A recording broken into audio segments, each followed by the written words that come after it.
How's that? Oh, there we go. Great. Yep. Simon, you've got 5 minutes with us this afternoon, including any time for questions. Fire away. Okay. Thank you very much for this opportunity. I'd just like to say that I'm only speaking about the aspects that relate to freedom of speech within the universities, but I do oppose these clauses. Having been a student in the 90s, having taught at university in the 2010s, and now coming back to a student, our universities are bastions of free speech. I mean, I'm assuming you've all been to university. The problem is not getting people to talk at university. Sometimes it's getting them to shut up. But I think the right to do so is something that we should be preserving. But I don't think it's at threat at all. I've never been, either as faculty or a student, ever felt that my right to speak out or express an opinion has been obstructed. That said, I agree with the previous speaker that every organisation, I think, does need some leeway on its ability to decline a group or an organisation, an individual to use its facilities. But I have confidence in our universities that they have the protocols, they have their policies to do that when required. And as the previous speaker pointed out, I think there's only been 2 instances in the last maybe decade or so where this has actually occurred. So I think this legislation, and certainly this part of it, it's attempting to solve a problem that doesn't exist. There's nothing in the notes to the legislation that really justifies the position. And I think it is just trying to solve a problem that doesn't exist. And that confuses me a little bit when we have a government that is vowing to get rid of red tape, whereas this just seems like more rules, more red tape to fetter our university or prevent them doing what they're doing. I think they have the good judgment to make good decisions, just like we trust Parliament to have the good judgment to make good legislation.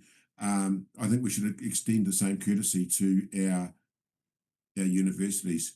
When they perhaps make a poor decision, just like with Parliament, we already have the means by which we can relitigate or address that decision. So certainly for this part of the proposed legislation, I'm clearly in opposition to it. I think it solves a problem that we don't actually have.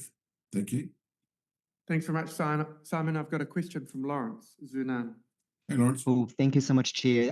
Thank you for that submission, Simon. My question is around whether you actually see this in the introduction of this clause having the opposite effect, because what it will do is will fan potential hate speech, which will actually shut down the ability for marginalized communities to express freedom of speech on campus. Absolutely, yes, yeah.